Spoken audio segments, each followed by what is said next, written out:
నిజంగా ఈసారి నేను ఐఎమ్ రియల్లీ ఎంజాయింగ్ అంకుల్ గారు నన్ను ఈ దినంలో ఈ విధంగా ఆహ్వానించినందుకు.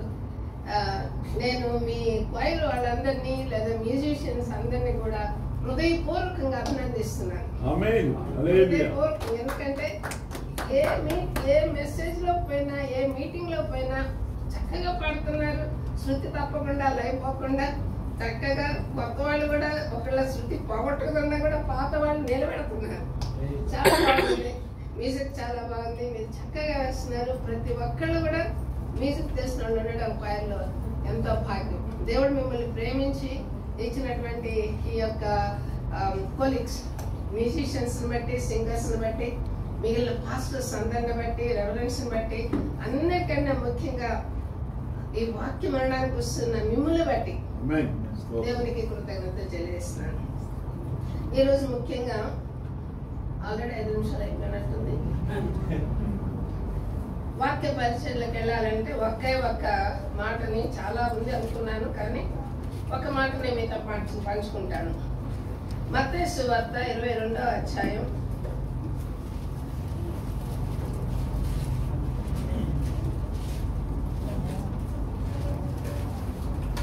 22వ అధ్యాయము 14వ వచనం.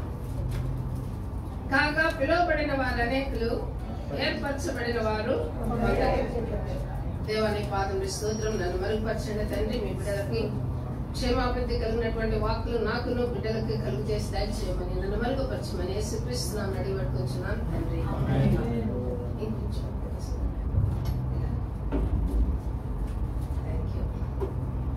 పిలువబడిన వాళ్ళు అనేకులు, ఏర్పరచబడిన వాళ్ళు కొందరు. మనందరికీ ఒక భాగం అన్ని విషయాలు తెలుసు కాబట్టి కొన్ని ఏరియాల్లో ప్రయాసపడి భారం వహించిన సమస్త జనులారా అని కానీ, భూదిగంత నివాసులారా అని కానీ, పిలిచినటువంటి ఏ సేవకుల యొక్క స్వరం కానీ, తల్లిదండ్రుల ప్రార్థన కానీ, సేవకుల యొక్క విజ్ఞాపనలు కానీ ఈరోజు మనల్ని ఆకర్షించినందువలన ఈ దినమందు మనం దేవుని సన్నిధికి వచ్చినాం. ఈ యొక్క ఉపమానంలో ప్రభువు యేసుక్రీస్తు అంటున్నారు, పెండి విందుకు పిలువబడినటువంటి వ్యక్తులు అనేకులు వంకలు చెప్పి వెళ్ళిపోయినారు. వచ్చినటువంటి వారిలో ఒకతను మాత్రం పెండి వస్త్రం లేదు. జనరల్ గా యూదులు ఎవరినైనా పెళ్లి పిలిస్తే ఆ ఎంట్రన్స్ లోనే వాళ్ళు కాళ్ళు కడుక్కున్న తర్వాత వాళ్ళకి కాళ్ళకు నీళ్ళు ఇచ్చి కడుక్కున్న తర్వాత వస్త్రం ఇస్తారంట, పెండ్లి వస్త్రం. దాంతో పాటే హాల్లోకి ఎంటర్ అవుతారు. అలాంటి పెండ్లి వస్త్రం లేకుండా ఈ హాల్లోకి నువ్వు ఎలాగా వచ్చావు అని అతను అడిగినప్పుడు అతనికి ఆన్సర్ లేదు. ప్రభుత్వం మనల్ని పిలుస్తున్నారు. పిలిచిన తర్వాత మనం దేనికి వెంబడిస్తున్నాం? ఒక క్వశ్చన్ వేస్తే మధ్యాహ్నం ఒకరు కూడా ఆన్సర్ చేయలేదు. కొంతమంది రెస్ట్, ఫిజికల్ రెస్ట్. నాకు ఉద్యోగం లేదు కాబట్టి, నా పెళ్లి కాలేదు కాబట్టి, నా పిల్లలు పుట్టలేదు కాబట్టి, నాకు ఉద్యోగం లేదు కాబట్టి, నాకు అయి లేవు, నాకు ఈ లేవు, నాకు ఈ ఇస్తాడు, అయి ఇస్తాడని భౌతికమైనటువంటి నిరీక్షణతో ప్రయాసపడి భారం వహించిన సమస్త జనులారా నా దగ్గర నేను పిలిచినారు కాబట్టి అందుకని నేను వచ్చాను అనుకుంటారు. కొందరేమనుకుంటారు, యెషయా గ్రంథం 1వ అధ్యాయంలో చెప్పినట్లుగా దేవుని యొద్ద నేను నేర్చుకోవాలి, దేవుని యొక్క ఆలోచన నేర్చుకోవాలి, నీతిమంతులుగా ఎలా బ్రతకాలో నేర్చుకోవాలి అనే విషయంలో కొంతమంది వస్తారు. కొంతమంది ఏమొస్తారు, దేవుని రాజ్యాన్ని వెతకాలని వస్తారు. నా మటుకు నేనైతే వీటన్నిటి గురించి రాలేదు, కానీ అసలు దేవుడు ఏంటో తెలుసుకుందాము. దేవుడు అంటే ఏంటి, ఆ శబ్దానికి ఉన్న మీనింగ్ ఉన్న అర్థం ఏంటి, ఆయన ఎక్కడుంటారు, ఆయన అంటే ఏంటి అని తెలుసుకుందామని నేను వచ్చాను. Still now God is so much great. నేను అంత అనుకురాలను కాదు. నేను తెలుసుకున్న దాంట్లో 10 ఏళ్ళు నేను చదువుకున్నాను. 2 మాస్టర్స్ చేశాను థియాలజీలో, 2 మాస్టర్స్ డిప్లొమాలు చేశాను, డిగ్రీ చేశాను, డిప్లొమా, నార్మల్ డిప్లొమా. ఇన్ని 10 ఏళ్ళు చదివినా కూడా స్టిల్ నాకు ఏంటో తెలుసుకోవాలి. నా దేవునితో ఉండడానికి కావలసినటువంటి క్రీస్తు సారూప్యం అని పొందేటటువంటి విధానం తెలుసుకోవడం అనేది చాలా భాగ్యం. అది అంతులేనటువంటి మహాసముద్రం అంత లోతైనది. సో దేవుని రాజ్యాన్ని, మొదటి దేవుని రాజ్యంలో నీతిని వెతకడానికి కొంతమంది వస్తారు. కొంతమంది ఎలా వస్తారంటే పరిశుద్ధమైన జీవితం ఎలా జీవించాలి, ఇంతవరకు నా శరీర అవయవాలు నేను పాపములకు దోసలుగా ఉంచాను, ఇక నుంచి నేను పరిశుద్ధతకు నేను దోసలుగా ఎలా ఉంచుకోవాలి అనే రీతిలో దేవుని దగ్గరకు వచ్చి తాము ఏర్పాటు చేసుకుంటారు. ఈ రక్షణని అంతవరకు ఎవరు కాపాడుకుంటారో వారే దేవుని రాజ్యానికి అర్హులని ప్రభువైన యేసుక్రీస్తు మాట్లాడుతున్నారు. ఆరోదిగా కొంతమంది ఎందుకు వస్తారు అని అంటే, వాళ్ళు ఏం అనుభవిస్తున్నారో, ఏ మేలును అనుభవిస్తున్నారో, ఏ రక్షణ వల్ల విడుదల పొందుతున్నారో, ఏ రక్షణ వల్ల లోకంలో ఉన్నటువంటి సమస్త దీవులు అనుభవిస్తున్నారో సర్వ లోకానికి వెళ్ళి చెప్పాలి అనే తపనతో కొంతమంది క్రీస్తు వద్దకు పిలువబడినారు. సో ఏ ఏరియాలో నువ్వు ఈ రోజున పిలువబడ్డావు? పిలువబడిన నీవు దేనితోటి దేవుని ఎదుర్కోవాలని సిద్ధపడుతున్నావు. పెండ్లి వస్త్రంతో అతను ఎవరైతే పిలువబడి ఉన్నారో వాళ్ళు పెండ్లి వస్త్రాన్ని కలిగి ఉండాలి అని బైబిల్ బోధిస్తుంది. ఈ రోజు ఎలక్టెడ్ లేదా చూజన్ లేదా ఏర్పరచబడినటువంటి వారిలో కావలసినటువంటి 7 లక్షణాలు. అంటే మనము ఆ వస్త్రాన్ని ధరించి ప్రభు మనల్ని బహళ నమ్మకమైన మంచి దాసురాలా అని అనాలంటే మనకు కావలసినటువంటి 7 లక్షణాలు. టైటస్ తీతుకు రాసిన పత్రిక 2వ అధ్యాయము. టైం చాలా తక్కువ ఉంది కాబట్టి నేను పరిగెత్తుతున్నాను, మీరు కూడా నాతో పాటు పరిగెత్తి త్వరగా చదవండి. 2nd chapter 14th verse. ఆయన సమస్తమైన దుర్నీతి నుండి మనల్ని విమోచించి సత్క్రియలందు ఆసక్తి గల ప్రజలను తన కోసము పవిత్రపరచుకొని తన సొత్తుగా చేసుకున్నటకు తన్ను తానే మన కొరకు అర్పించుకునేను. ఆమేన్. ప్రభువు మన కోసం అర్పించుకున్నాడు కాబట్టి మనం దేనితో ఆయన ఎదుర్కోవాలి? యూదులైతే పెండ్లి వస్త్రాన్ని ధరించి ఎదుర్కొంటారు. మనం ఏమి ధరించాలి? పూర్వము మనలో ఉన్నటువంటి శరీర క్రియలు ఎన్నో ప్రభువైన యేసుక్రీస్తు వారు చెప్పారు, అపోస్తలుడైన పౌలు చెప్పారు. కానీ born again అయిన తర్వాత, అంటే ప్రభువైన యేసుక్రీస్తుని మన రక్షకుడిగా స్వీకరించి మన హృదయంలో విశ్వసించి నోటితో ఒప్పుకొని 10 మందికి మనం చెప్తున్నామంటే మనం ధరించవలసినది ఏంటి? మొదటిగా సత్క్రియలు అనేటటువంటి మారు మనసుకు తగిన ఫలము ఫలించేటటువంటి సత్క్రియలను ధరించేటటువంటి వారిగా ఉండాలి. దేవుణ్ణి మనం ఎదుర్కోవాలంటే మొదటిగా సత్క్రియలు లేకుండా ఎదుర్కోలేము. క్రీస్తుకు ముందు, క్రీస్తుకు పూర్వము, క్రీస్తు శకము 2 ఉన్నాయి. కల్చర్ కి మన యొక్క రాజ్యానికి క్రీస్తుకు పూర్వము, క్రీస్తు శకము ఉన్నాయి. మన జీవితాలకి క్రీస్తుకు పూర్వం ఎలా ఉన్నాను, క్రీస్తులో నేను జన్మించిన తర్వాత నా జీవితం ఎలా ఉంది? ఈ డిఫరెన్స్ అనేది ఎవరు చూడాలి?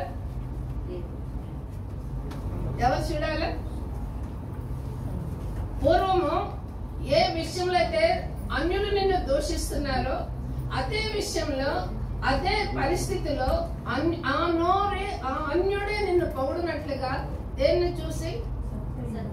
మన ప్రవర్తనను చూసి. క్రియలు వారు మనసుకు తగిన క్రియలు, ప్రవర్తన క్రీస్తుని ధరించినటువంటి వారి, పరిశుద్ధతను ధరించినటువంటి, పరిశుద్ధాత్మను ధరించినటువంటి ప్రవర్తన కలిగిన వారిగా మనం ఉండాలని తీతుకు రాసిన పత్రికలో అపోస్తలుడైన పౌలు మాట్లాడుతున్నాడు. 2వ ఏరియాగా దేవుని దగ్గర పోయి సిద్ధపాటు చేసేటప్పుడు జనరల్ గా మనం వస్త్రాన్ని ధరించాలంటాం. చిన్న ఎగ్జాంపుల్ ఎప్పుడు చెప్తూ ఉంటారు. మా రాణిమ్మ గారు అంటే ఎలిజబెత్ రాణి గారు ఎవరినైనా డిన్నర్ కి పిలిస్తే చాలా స్పెసిఫిక్ గా తయారైపోతారు. చాలా రూల్స్ రెగ్యులేషన్స్ చాలా ఉంటాయి వాళ్ళకి. అలాగే ఎవరంటే వాళ్ళు పోయి రాణిగారి బకింగ్హామ్ ప్యాలెస్ లో పోవడానికి వీళ్ళే. అది వెళ్ళడానికి వాళ్ళ డ్రెస్ కూడా ఉంటుంది, డ్రెస్ కోడ్ కూడా ఉంటుంది. ఒక కేవలము దేశాన్ని పరిపాలించే రాణి దగ్గరికి పోయేటప్పుడే ఇంత శ్రేష్టమైన వస్త్రాన్ని ధరించాల్సి వస్తే, సర్వోన్నతుడు, సర్వ సృష్టికి కారణభూతుడు, మహోన్నతుడు, నిన్ను నన్ను సృష్టించిన దేవుడు, సమస్తాన్ని ఏలుతున్న తండ్రి వద్దకు వెళ్ళడానికి, పరిశుద్ధుడైన దేవుని దగ్గరకు వెళ్ళడానికి మనం ఎలాంటి వారముగా ఉండాలి? చిన్నప్పుడు మా పిల్లలు స్కూల్లో పిల్లలందరూ సినిమా పోతున్నారు స్కూల్ తరఫున, మేము కూడా వెళ్తామనేవాళ్ళు. నేను చెప్పేదాన్ని చిన్నప్పుడు, ఇప్పుడు వినర్లే, చిన్నప్పుడు చెప్పేదాన్ని, బాబు వాళ్ళందరూ సినిమా హాల్కి వెళ్తే వాళ్ళ సినిమా హాల్ నుంచి బయటికి రాగానే వాళ్ళు సిగరెట్ కంపు కొడతారు రా, మీకు ఆ కంపులు మీ బాడీ మొత్తం కంపులు వస్తాయి నాయన, అందుకనే మనం సినిమాలకు వెళ్ళకూడదని చెప్పారు. చిన్నపిల్లలు కాబట్టి అప్పుడు నమ్మేవారు. ఇప్పుడు ఒక వాక్యం చదువుదాం చూడండి. నిన్ను నీవు ఏం చేసుకోవాలి? ప్రత్యేకపరచుకోవాలి. అపోస్తలుడైన పౌలు అయితే చెప్తాడు, క్రీస్తుకు బెలియాలకు ఏమి పొద్దు, విశ్వాసకి అవిశ్వాసకి ఏమి పొద్దు. ఏం పొద్దు? అదే ఒకే రకంగా డ్రెస్ చేసుకుంటాం, ఒకే తిండి తింటాం, ఒకే బజార్కి వెళ్తాం, ఒకే షాపింగ్ చేస్తాం, అన్నీ ఒకటే. కానీ ఎక్కడ చేంజ్ కనపడాలి? మన ప్రవర్తనలో.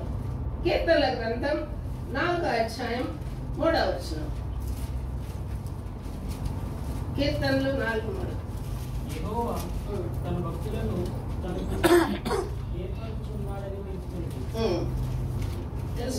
నేను యెహోవా మొరపెట్టగా ఆయన ఆలకించును. భయము నుండి పాపము చేయకుడి. మీరు పడకల మీద నుండగా మీ హృదయంలో ధ్యానము చేసుకొని ఊరకుండుడి. ఆమేన్. యెహోవా తన కొరకు భక్తులను ఏర్పాటు చేస్తున్నారు కాబట్టి భక్తులు, సామెతల గ్రంథంలో ఏముంది? మనుషుడు పడక మీద కూర్చొని దురాలోచన చేసి నెక్స్ట్ డే ఆలోచనలు ఎలాగ క్రమం పెట్టాలని ప్లాన్ చేస్తాడు పడక మీద ఉండి. కానీ దేవుడు ఏర్పాటు చేసుకున్న భక్తుడు ఎలాగా ఉంటాడంట? పడకల మీద నుండగా భయము నుండి పాపము చేయకుడి, మీ హృదయములలో ధ్యానం చేయండి. మనకి అవిశ్వాసులకు ఎక్కడ డిఫరెన్స్ కనబడాలి? కీడుల గురించి ఆలోచించినప్పుడు హృదయంలో ఉన్న తలంపు మొత్తము మన ఆలోచన పుట్టక మునిపే మన తలంపులు దేవుడు చూస్తూ ఉన్నారు. సో మనల్ని చూస్తున్న దేవుడు, మన ఆలోచన చూస్తున్న దేవుడు, ఇప్పుడు ఒకవేళ నేను పడుకొని కీడైన తలంపుల గురించి ఆలోచిస్తూ ఉంటే నా హృదయం దేవుడు యాక్సెప్ట్ చేసేటటువంటిదిగా, అంటే నా అతిక్రమంలో నేను వదిలిపెట్టానని నేను అనుకుంటూ నేను పడకలో పడుకొని విపరీతమైనటువంటి చెడు ఆలోచనలతో నేను ఉంటే దేవుడు నన్ను యాక్సెప్ట్ చేస్తారా? నా వస్త్రంలో ఏముంటాయి? మచ్చ, డాగు, ముడతలు ఉంటాయి. నా ఆలోచనలోనే మచ్చలు, నేను నా కీడైన తలంపులు. దేనికి, ఏ సంఘం కోసం ప్రభు రాబోతున్నాడు? మచ్చ, డాగు, ముడత, కళంకం లేని ఒక సంఘం కోసం రాబోతున్నాడు. సంఘం అంటే మనందరము కూడా. 1 పేతురు 2వ అధ్యాయము 9వ వచనంలో, 1 పేతురు 2వ అధ్యాయము 9వ వచనంలో అసలు మనం ఎవరు? అయితే మీరు చీకటిలో నుండి ఆశ్చర్యకరమైన తన వెలుగులోనికి మిమ్మల్ని పిలిచిన వారి జ్ఞాతి సేవలను ప్రచురము చేయ నిమిత్తము ఏర్పరచబడిన వంశమును, రాజులైన యాజక సమూహమును, పరిశుద్ధ జనమును, దేవుని సొత్తైన ప్రజలై ఉన్నారు. ఆమేన్. దేవునికి మనమందరము పరిశుద్ధ జనము. లేదా చిన్నప్పుడు మీకు తెలుసా లేదా కానీ మేము చిన్నప్పుడు చాలా రిమోట్ ఏరియాలో ఉండేవాళ్ళం, పల్లెటూరులో. తెల్ల చీరలు కట్టుకొని వైట్ డ్రెస్లు వేసుకొని ఉదయాన్నే పాటలు పాడుతూ పరిచర్య చేసుకుంటూ వెళ్ళేవాడు. వాళ్ళని చూసినప్పుడు ప్రెసిడెంట్లు కూడా లేచి నిలబడేవాడు ఆ రోజుల్లో. ఎందుకు తెలుసా? వీళ్ళు పరిశుద్ధులు, వీరు దేవుని బిడ్డలు, వీళ్ళు ప్రార్థనలు చేస్తారు, వీరి ప్రార్థనలు దేవుడు వింటాడని హిందువులు మాట్లాడుతుండేవాళ్ళు. అలాగా అది మనం. కానీ ఈ రోజుల్లో ఆ సాక్ష్యము చెప్పకపోగా పాస్టర్ల గురించి యూట్యూబ్లోను, ఈ పాస్టర్ ఆ ట్యూబ్ లో, ఆ పాస్టర్ ఈ ట్యూబ్ లో పెట్టి పెట్టి పెట్టి అన్యుల మధ్య క్రీస్తుని సిలువ వేయడం, గంటకోసారి సిలువ వేయడం, లేదంటే మనమే అవమానం చేసుకుంటున్నాం. యవనస్తులు ఎవరు కూడా ఇలాంటి వాటిని ఎంకరేజ్ చేయకూడదు. మా దగ్గర నేను బాగా ఖచ్చితంగా చెప్తూ ఉంటాను, ఇలాంటివి మీరు చూడకూడదు, ఇలాంటి వాటికి లైక్లు పీకులు ఏమి కొట్టకూడదు. కనుక మనం ఎవరి మనసులు చీకటిలో, ఒకప్పుడు నేను చీకటిలో ఉన్నాను, ఇప్పుడు నేను వెలుగులోకి వచ్చున్నాను. కనుక నా గురించి నేను సాక్ష్యం చెప్పేటటువంటి స్థితిలో నేను ఉండాలి. కానీ ఈ వేరే వాళ్ళ దూరం సంగతి నాకెందుకు? ఒక దూరం తీయమని దేవుడు నన్ను పిలవలేదు, నా నలుసును తీసుకోమని నన్ను పిలిచాడు. కనుక ఎలాంటి వారంగా మనం ఉండాలి ఇక్కడ? ఈ రోజు మనం ఒక వస్త్రాన్ని కాపాడుకోవాలి, లేదా పెండ్లి వస్త్రాన్ని ధరించాలి అని అంటే ఏ పెండ్లి వస్త్రం? గొర్రె పిల్ల వివాహ మహోత్సవానికి కదా మనందరూ పిలుస్తున్నాడు దేవుడు. మనందరికి వాక్యం తెలుసు, గొర్రె పిల్ల మహోత్సవానికి మనందరినీ పిలుస్తున్నారు దేవుడు. అందుకనే మనం అందరం కూడా సంఘాల్లో దినము దేవునితో ఉండడానికి సిద్ధపాఠం గురించి మనం నేర్చుకుంటున్నాం. అలాంటప్పుడు ప్రియమైన వాళ్ళారా, నీవు రాజుగా పిలువబడ్డావా? మనం రాజులము, యాజకులం ఖచ్చితంగా 100% అందరూ ఒప్పుకుంటాం. ఎందుకంటే ప్రతి ఒక్కళ్ళు పాట పాడతారు, ప్రతి ఒక్కళ్ళు దేవుణ్ణి ఆరాధిస్తారు, ప్రతి నోరు హల్లెలూయా అని స్తుతిస్తుంది. రాజులుగా ఒప్పుకుంటామా? రాజులు ఎవరు అసలు? దేశాన్ని పరిపాలించే వాళ్ళు రాజులు.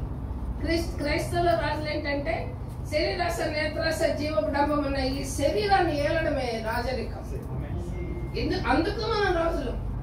నేను నా శరీరాన్ని నేలకుండా, నా శరీరం నేను కంట్రోల్ చేసుకోకుండా నేను మీకు చెప్తే నా దూలం మీ కళ్ళ కనబడుతుంది. కనుక రాజులు ఎవరు? మనం ఒప్పుకుంటున్నామా మనమే రాజులమని? మనల్ని దేనికి ప్రాక్టీస్ చేయమంటున్నాడు? మన ఈ యొక్క ఏరియాలో మనం ఎప్పుడైతే చీకట్లో ఉంటామో, చీకటిలో ఉన్న మన యొక్క వస్త్రము లేదా ఆ రక్షణ వస్త్రము లేదా పెండ్లి వస్త్రం అనేది లేదా సంఘముతో మనం కూడా జాయిన్ అవ్వాల్సిన పరిస్థితి వస్తే మనము రాజులం కాదు, యాజకులం కాదు, కానీ సిలువ వేసేటటువంటి వారంగా మనం ఉంటాం. కనుక ప్రియమైన వాళ్ళారా, వస్త్రాన్ని ధరించడానికి మనం ఎలక్టెడ్ లేదా చూజను లేదా ఏర్పరచబడిన వాళ్ళమైతే 4వ ఏరియా లూకాసు సువార్త 11వ అధ్యాయం 28వ వచనం.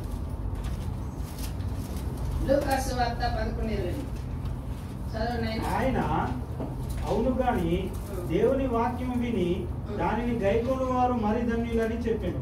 ఆమేన్. అవును గాని దేవుని వాక్యం విని దాన్ని గైకొను వారు. వినడానికి చాలా అందంగా ఉంటాయి, బైబిల్ స్టోరీలు చాలా బాగుంటాయి. నేను ప్రామినెంట్ మెన్ అని ఈ న్యూ ఇయర్ నుంచి స్టార్ట్ చేశాను. హానోక్ నుండి స్టార్ట్ చేస్తే ఇప్పుడు సల్మాన్ గారి దగ్గర ఉన్నాం. చాలా మంది హీరోలు ఉన్నారు, చాలా మంది రాజులు ఉన్నారు, చాలా ఏరియాస్ ఫెయిల్యూర్స్ ఉన్నాయి, లేకుంటే వాళ్ళ నుంచి నేర్చుకోవాల్సిన విషయాలు చాలా ఉన్నాయి. ఇలాంటి ఏరియాలో ఇక్కడ ఒక మాట ఉన్నది చూడండి. దేవుని వాక్యం విని దాన్ని గైకుని వారు. మొదట నువ్వు రాజువి అనగానే సౌలు ఆనందంగా గైకున్నాడు, తను కూడా ప్రవచనాలు చెప్పాడు, తను కూడా చాలా గొప్పగా ఫీల్ అయ్యాడు. గొలియాతును ఎప్పుడైతే దావీదు చంపాడు, రాజుకి ఏదో గొలియాతుకు 10,000 అనగానే సౌలులో ఏమొచ్చింది? అసలు వల్ల ఏమొచ్చింది? పరిశుద్ధాత్మ వెళ్ళిపోయి దురాత్మ వచ్చింది. అందువలన ఒక దెయ్యం బదులు ఎన్ని దెయ్యాలు వచ్చినాయి? యేసుక్రీస్తు చెప్పారు, ఒకటి ఎలా పట్టుకుంటే ఎన్ని వస్తాయి? కనుక మనలో ఒకసారి మనం పరిశీలించుకోవాలి. ఏ విధంగా చూసుకోవాలని అంటే ఏం చదివాం మనం? 11:28లో దేవుని వాక్యం విని దానిని గైకొను వారు మరి ధన్యులని చెప్పాను. దానిని ఒకవేళ గైకొనకపోతే, సౌలు గైకొనలేదు కాబట్టి అతనిలో ఒక దురాశ వచ్చింది కాబట్టి, దురాశ వల్ల ఏమొచ్చింది? దురాత్మ వచ్చింది. అసూయ వల్ల ఏమొచ్చింది? దావీదుని చంపాలన్న కక్ష వచ్చింది. ఇవి గాడ్కి, దేవునికి యాక్సెప్టబుల్ కాదు. అందుకనే సౌలుని ఏం చేశాడు? దేవుడు రిజెక్ట్ చేసేసాడు. నువ్వు రాజుగా ఉండడానికి వీల్లేదన్నాడు. కానీ దావీదుని నా హృదయానుసారుడు అన్నాడు. ఎందుకన్నాడు? దావీదులో తప్పలేదా? ఉంది. కానీ వెంటనే ఏం చేశాడని నాతను చెప్పగానే హృదయం పగిలేలాగా పశ్చాత్తాపంతో దుఃఖపడ్డాడు. కనుక ప్రియమైన వాళ్ళారా, వాక్యాన్ని తీసుకుంటే ఏమవుతాం? మనం రిపెంట్ అవుతాం. ఈ వాక్యం ఈ చర్చిలో ఈ పాస్టర్ గారి ద్వారా నాకు వాక్యం హృదయంలో గుచ్చుకుంటుంది కాబట్టి ఈ చర్చి మానేసి ఇంకో చర్చికి పోతారు. నీలో మార్పు రానంత వరకు దేవుడు ఏం చేస్తుంటాడు? గుచ్చుతూనే ఉంటాడు. నువ్వు 100 చర్చిలు మారినా, అక్కడ మారినా, ఇక్కడ మారినా, ఏ పాస్టర్ మారినా హృదయం ఏమవుతుంటది? నొప్పి పుడుతూనే ఉంటది. ఎందుకు? పిల్లల్ని స్కూల్ కింద పంపుతావు, మంచి చదువులు చదువుకోవాలని పంపుతావు. బాగా చదవలేదనుకోండి ఏం చేస్తారు తల్లిదండ్రులు? ట్యూషన్ కూడా పెడతారు. ట్యూషన్ లో కూడా చదవట్లేదు అనుకోండి, ఇంట్లో పెట్టి ఏం చేస్తారు? వాయిస్తారు. దేవుడు ఏం చేస్తాడు? ఒకసారి చెప్తాడు, 2 సార్లు చెప్తాడు, 3 సార్లు చెప్తారు. ఒక పాస్టర్లు కాదు, 2 పాస్టర్లు కాదు, అనేక సార్లు వాక్యంలో మాట్లాడతాడు, ఆత్మలో మాట్లాడతాడు, నిద్రపోయినప్పుడు కళలో మాట్లాడతారు. చివరికి వినకపోతే శరీరంతో మాట్లాడతాడు. మీకు అర్థమవ్వాలి. దేవునికి స్తోత్రం. కనుక వాక్యాన్ని తీసుకొని వాక్యం అనుసరించేటటువంటి వారిగా ఉన్నప్పుడే మన వస్త్రం ఏమవుతుంది? మచ్చడాగు ముడతలన్నీ ప్రభువైన యేసుక్రీస్తు ఒకసారి మనల్ని కడిగేశాడు కదా. ఆయన మనము పాప నియమం అని మీరు ఒకటి చదువుతున్నారు కదా, ఇక్కడ ఒప్పుకోలు చేస్తున్నారు. ఎందుకు చేస్తున్నారు మీరు ఒప్పుకోలు? ఈ వారంలో మన హృదయంలో కలిగిన ప్రతి దేవునికి వ్యతిరేకమైన ఏ తలంపైనను, ఏ విధమైన ఆలోచన అయినను, ఏ కీడైన మాటలు గాని, మన సంభాషణలు గాని, మన మాటల ద్వారా, క్రియల ద్వారా, తలంపుల ద్వారా మనం చేసేటటువంటి వాటి ద్వారా మనకు వచ్చేటటువంటి ఏ అపవిత్రత అయినా కూడా పరిశుద్ధమైన శరీరాన్ని మనం ముట్టుకోక మునిపే మనల్ని పరిశుద్ధపరిచినట్లుగా మనం పాపపు ఒప్పుకోలు చేస్తూ ఉన్నాం. కనుక ప్రియమైన వాళ్ళారా, 5వ వేదాన్ని who endures the temptation. First one is characterized by zeal. జీవించుచున్నది నేను కాదు, నాలో క్రీస్తు. రెండవదిగా set apart from himself. You himself. నీ అంతటి నువ్వే పాపం నుండి వేరుగా రావాలి. మూడవదిగా God's special people. నాలుగవదిగా who hear the word of God and keep it. దేవుని వాక్యం విని దాని హృదయంలో దాచుకునేవాళ్ళు. ఐదవదిగా శోధన వచ్చినప్పుడు ఏం చేయాలా? యాకోబు పత్రిక 1వ అధ్యాయము 9-12 వచనం. శోధన సహించువాడు ధన్యుడు, అతడు శోధనకు నిలిచిన వాడై ప్రభువు తనను ప్రేమించే వారికి చేసిన వాగ్దానము చేసిన జీవ కిరీటమును పొందు. చాలా మంది ఏమంటారంటే, ఒకడు శోధన గుండా పోతూ ఉంటే, ఒకడు బలహీనత గుండా పోతూ ఉంటే మళ్ళీ క్రిటిసైజ్ చేస్తారు. ఇప్పుడు నాలో ఉన్న పాపము ఎప్పుడు బయటకు వస్తుంది? నాకు అవకాశం దొరికినప్పుడు. నాకు ఎప్పుడైతే అవకాశం దొరుకుతుందో, ఎగ్జాంపుల్ నేను దొంగని, ఇక్కడ డైమండ్ నెక్లెస్ ఉంది, ఎవరూ లేరు, నాలో ఉన్న లోపల ఉన్న క్యారెక్టర్ ఏం చేస్తుంది? తీసుకో తీసుకో తీసుకో అని చెప్తూ ఉంటాను. సో నేను అవకాశం దొరికింది కాబట్టి దాన్ని ఏం చేస్తాను? నేను తీసేసుకుంటా. ఒక పాస్టరో లేకుంటే దేవుని భక్తుడా అక్కడ నిల్చున్నాడు అనుకోండి, నేను తీయడం చూశాడు అనుకోండి, ఆయన నన్ను ఏం చేయాలి? సిస్టర్, నువ్వు అలా తీయకూడదమ్మా, నువ్వు దేవుని కలిగిన దానివి, నువ్వు కమ్యూనియన్ తీసుకుంటున్నావు, పాటలు పాడుతున్నావు, నన్ను గద్దించాలి. గద్దించకపోగా వెంటనే పక్క ఈ సంఘం మొత్తం రేపేశాడు అనుకోండి, నా పరిస్థితి ఏంటి? తప్పిపోయిన కుమారుడు ఏం చేస్తున్నాడు? ఎక్కడికో పారిపోయాడు, దేశాలు వదిలేసి వెళ్ళిపోయినాడు. కానీ వాడికి బుద్ధి వచ్చినప్పుడు తిరిగి వస్తా ఉంటే పెద్ద కుమారుడు గొనిగినట్లుగా సంఘం మొత్తం సరిగి గొనిగితే వాడు ఏం చేస్తాడు? పర్మనెంట్ గా. అప్పుడైతే దేవుని ప్రేమ కాబట్టి తండ్రి హగ్ చేసుకున్నాడు. ఇప్పుడున్నటువంటి పరిస్థితుల్లో హగ్గు కాదు, బిగ్గు కాదు, ఎడగబోతాడు. ఇంక నో చర్చి. ఎందుకంటే బాబాయ్ తెలుగు చర్చి పోవద్దు బాబు, అక్కడ అందరు క్రిటిసైజ్ చేస్తారు. నేను అసలు చేయమని ఎవరు క్రిటిసైజ్ ఎందుకు చేయించుకుంటున్నా? అది ఫస్ట్ స్టెప్. రెండో స్టెప్ ఏంటి? రిపెంట్ అవ్వాలా. అవును నేను చేశాను, సంఘం ఏదైతే చెప్పాలా, నేను చేశాను, నేను ఇంకా తిరిగి చేయను అనేటటువంటి శోధన ఇంకో ఏరియాలో చూస్తే కాళ్ళలో ముళ్ళు గుచ్చుకుంది, నువ్వు నడవలేకపోతున్నావు, ముళ్ళని ఏం చేయాలా? ముళ్ళని తీయాలి కదా. ఏం పెట్టి తీయాలా? ముళ్ళు కంటే షార్ప్ ఐటమ్ని పెట్టి తీస్తారు.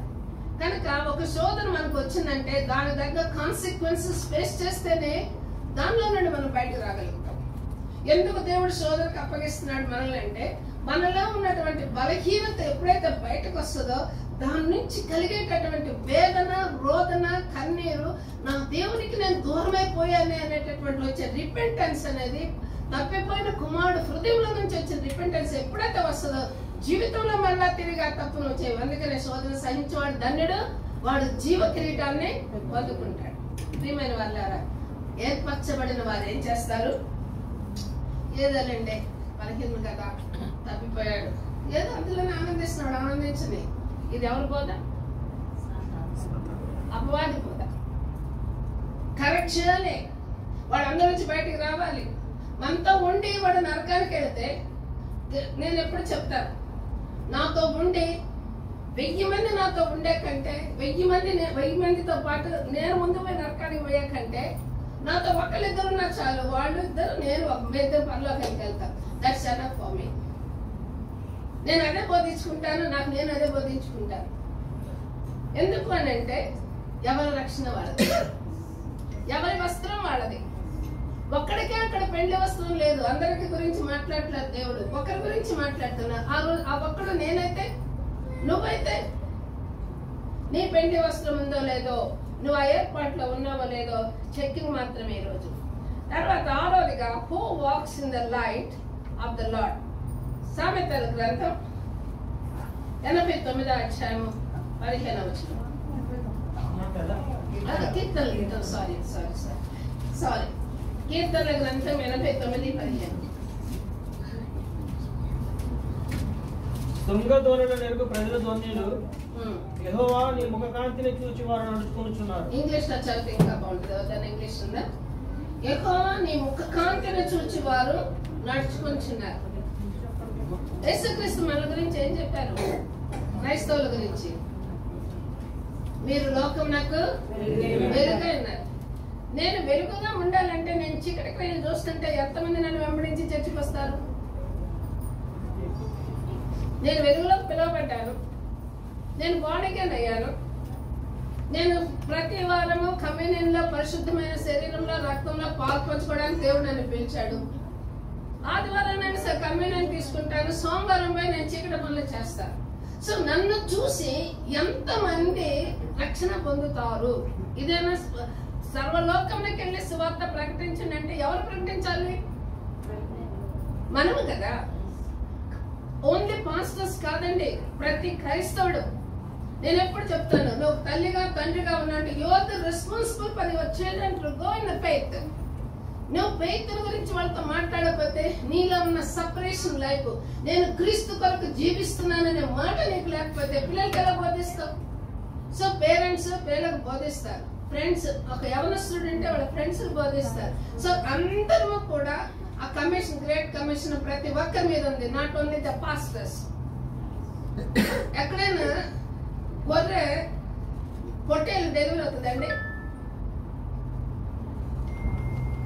ఏవి పిల్లలు పెడతాయి?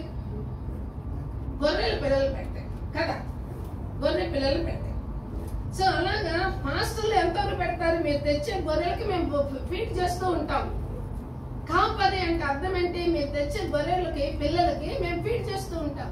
కనుక మీ యొక్క వెలుగును చూసి, మీ ప్రవర్తన చూసి అనేకులు చర్చికి, క్రీస్తు వైపుకి ఆకర్షింపబడాలి. అందుకు కదా ప్రభు పిలిచాడు, నేను ఏర్పాటు చేసుకున్నాడు. అందుకే కదా ఏర్పాటు చేసుకున్నాడు మనందరినీ. సో అలాంటప్పుడు నువ్వు వెలుగులో నడవకపోతే, నువ్వు లోకమునకు వెలుగై ఉండకపోతే, క్రీస్తు యొక్క దేవుని యొక్క వెలుగు లేదా క్రీస్తు యొక్క బోధ అనే వెలుగు నీ హృదయంలో లేకపోతే ఏం బోధిస్తాం? 7వ area submit yourself through the holy spirit. 2వ దశలోనికైకి రాసిన పత్రిక అపోస్తలుడైన పౌలు, నేను ముగిస్తున్నాను. అపోస్తలుడైన పౌలు 2వ దశలోనికైకి రాసిన పత్రిక 2:13. ప్రభు వలన ప్రేమింపబడిన సహోదరులారా, ఆత్మ మిమ్మల్ని పరిశుద్ధపరచుట వలనను మీరు సత్యమును నమ్ముట వలనను రక్షణ పొందుటకు దేవుడు ఆది నుండి మిమ్మల్ని ఏర్పరచుకోలేను కనుక మేము మిమ్మల్ని బట్టి ఎల్లప్పుడూ దేవునికి కృతజ్ఞతాస్తుతులు చెల్లింపబద్ధులమై ఉన్నాము. ఆమేన్. Thank you sister. దేనికి దేవుడు ఏర్పాటు చేసుకున్నాడు? ఆత్మ మిమ్మల్ని పరిశుద్ధపరచుట వలన. ఎవరు ఏ పాస్టర్ ఏమి చెప్పి మిమ్మల్ని బొచ్చరు. పేతురు వాక్యం చెప్తున్నప్పుడు వాక్యం ఏం చేసింది? వారి హృదయాన్ని గుచ్చింది. అప్పుడు వాళ్ళు ఏమన్నారు? అయ్యా, మా హృదయంలో నీ వాక్కు గుచ్చుకున్న కనుక మేమేం చేయాలన్నారు. కనుక వాక్యం ఎప్పుడైతే నీ హృదయాన్ని తాగుతుందో, వాక్యం అనుసరించి నడుచుతావో, ఎప్పుడైతే నువ్వు వాక్యం అనుసరించి నడుస్తావో నీలో నుండి ఒక వెలుగు వస్తుంది. ఆ వెలుగే అనేకులకి దారి చూపిస్తుంది. అదే సంఘము మచ్చ, డాగు, ముడత, కలంకం లేని వస్త్రాన్ని ధరించినటువంటి వాడుగా నువ్వు మార్చబడతావు. ఇందుకోసమే కదా ఏమంటున్నాడు అపోస్తలుడైన పౌలు, మీరు సత్యము నమ్మటం వలన రక్షణ పొందుటకు దేవుడు ఆది నుండి మిమ్మల్ని ఏర్పరచుకున్నాడు. జగత్తుత్పత్తికి మునిపే, తల్లి గర్భంలో ఉన్నప్పుడే ప్రభు నిన్ను నన్ను ఏర్పాటు చేసుకున్నారు. ఎందుకు?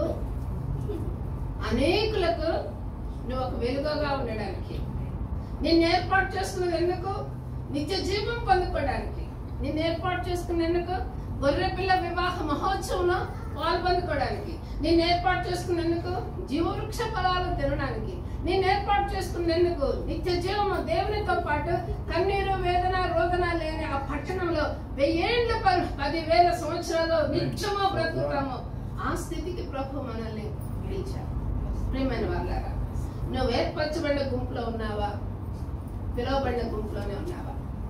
నువ్వు ఏర్పరచబడిన గుంపులో ఉంటే 7 స్టెప్స్ ఉన్నాయి. నేను ఇప్పుడు 7 తీసుకొస్తా. ఈ 7 స్టెప్స్ లో నీ జీలేంటి? క్రీస్తు కోసం జీవించే ఆస్తులత తృష్ణ ఉన్నదా? లేక నీ ఫ్యామిలీ కోసం జీవించి, లేదా నీ యొక్క శరీర కోరికల కొరకు జీవించేటటువంటి తృష్ణ ఉన్నదా? నీవు క్రీస్తు కోసం పాపంలో నుండి సపరేట్ చేసుకుంటున్నావా? నువ్వు దేవుడు ఏర్పాటు చేసినటువంటి దేవుని యొక్క స్వకీయ సంపాద్యము అని నువ్వు నమ్ముచున్నావా? నీ ఏర్పాటుని గురించి వాక్యము వినడమే కాకుండా వాక్యం అనుసరించి నడవడానికి ఇష్టపడుతున్నావా? అయ్యో నేను బలహీనుడిని, నాకు శోధన వచ్చింది, ఇంక ఇప్పుడు ఏం చేస్తాంలే, లైఫ్ లాంగ్ ఇందులో ఉంటాం అనుకుంటున్నావా? లేదంటే ఆ శోధనలో నుండి బయటకు రావాలనుకుంటున్నావా? శోధన సహించినప్పుడు, అందులోంచి బయటకు వచ్చినప్పుడే నీకు నిత్య జీవం. దేవుని యొక్క లైట్ లో వెలిగి నీ కుటుంబానికి లైట్ గా ఉండి, నీ ఫ్రెండ్స్ నీ యొక్క యెరూషలేములోను, యూదయలోను, సమరయలోను, భూదిగంతులంతటా కూడా సాక్షిగా ఉండడానికి ఇష్టపడుతున్నావా? అయితే లేచి నిలబడదాం. పరిశుద్ధాత్మ ద్వారా పరిశుద్ధపరచడానికి ఇష్టపడుతున్నావా?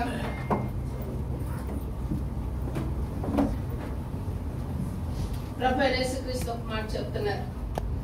సంఘంతో చెప్పు మాట చెవిగలవాడు వింటాడు. వాడు చెప్పిన మాట ఏంటంటే, మరియు అతడు నాతో ఇలా చెప్పాను, గొర్రెపిల్ల పెళ్లి విందుకు పిలువబడిన వారు ధన్యులని వ్రాయము.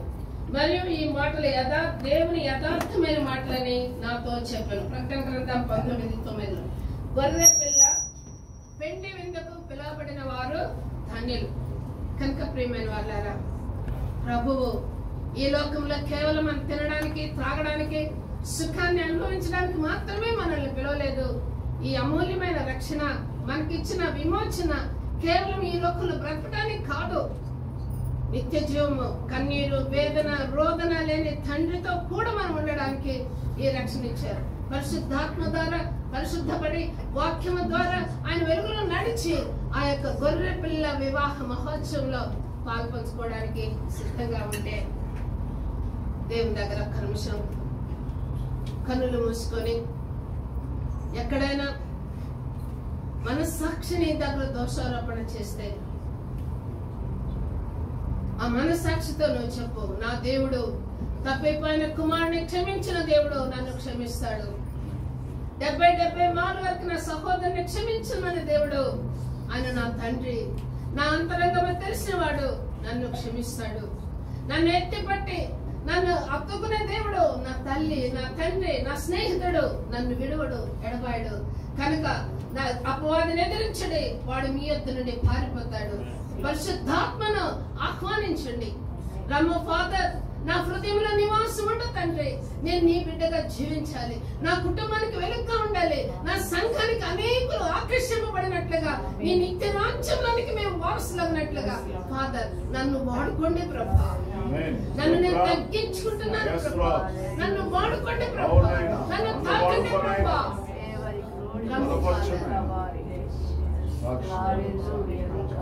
నేను బలహీనుడను ప్రభా, నన్ను బలపరచండి అయ్యా.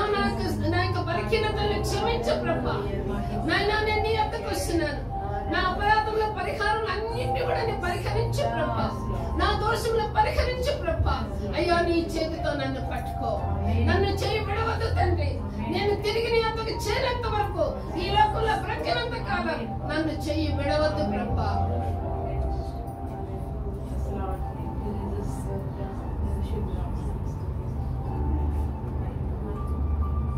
నీ చేతితో నన్ను పట్టుకో, నీ ఆత్మతో నన్ను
తండ్రి నీ ఆత్మ ద్వారా మా మధ్య సంచరించుటకు ఫాదర్ గాడ్ నీ సన్నిధిలో మేము నేల మట్టుకు తగ్గించుకుంటున్నాం. చేరికూడిన ప్రతి ఒక్కరు కూడా నా ప్రభ నాయన దీప స్తంభం మీద పెట్టిన దీపం వల్లే నా తండ్రి 360 degrees తో నా ప్రభ వెలుగును ప్రసాదించిన తండ్రి వారందరూ కూడా అనేకులు నీ వైపుగా ఆకర్షించేటటువంటి దీప స్తంభంగా మీరు మార్చుతున్నందుకు కృతజ్ఞతలు తెలియజేస్తూ నీ నామమును మహిమపరుస్తూ యేసు నామమున అడిగి వేడుకొంచున్నాం తండ్రి. ఆమేన్.